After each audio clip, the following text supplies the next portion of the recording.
All right, I would like to talk a little bit about the definitions of number e, right? So let's look at the first definition. So it says that e is a real number such that the limit of e to the h minus 1 over h as h approaches 0 is exactly equal to 1, right? So we've seen this definition before, and this was actually pretty useful when it comes to deriving the derivative of e to the x, right? So this basically says that if you look at e to the x, tangent line, actually slope of the tangent line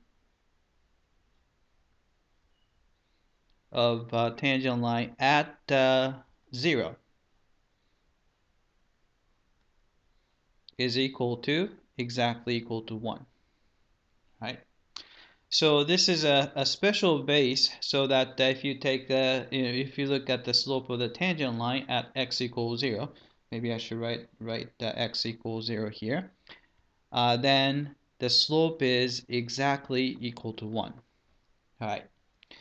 But when it comes to proving, deriving a continuous compound interest formula, another definition is a little bit more useful, which is definition number 2 here.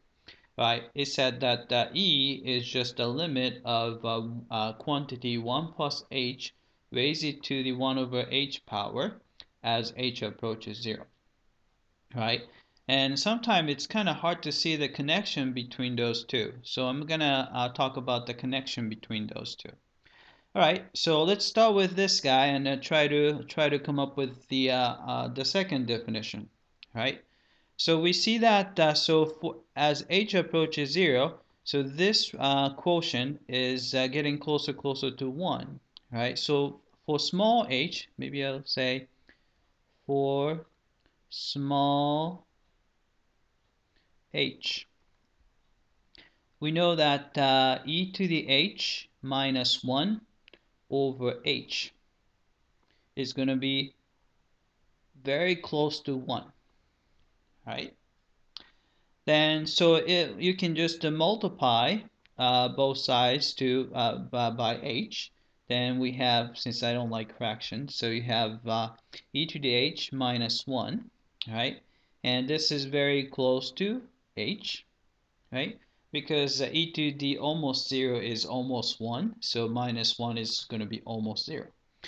All right, then try to solve for e. So I'm going to add 1 to both sides. Then you get e to the h is going to be very close to just 1 plus h. Right? Then we want to isolate e, so we're going to raise it to the 1 over h power. So we're going to raise to 1 over h power. Then you have e is very close to quantity 1 plus h raised to the 1 over h power, right? So as h gets closer to 0, then this whole quantity is going to get closer to e. So therefore, the limit of 1 plus h raised to the 1 over h power as h approaches 0 is equal to e, right? So now you can see the connection between these two definitions. So we're going to use definition number 2 to derive the formula for continuous compound interest, right? So that's it. I hope that this was clear.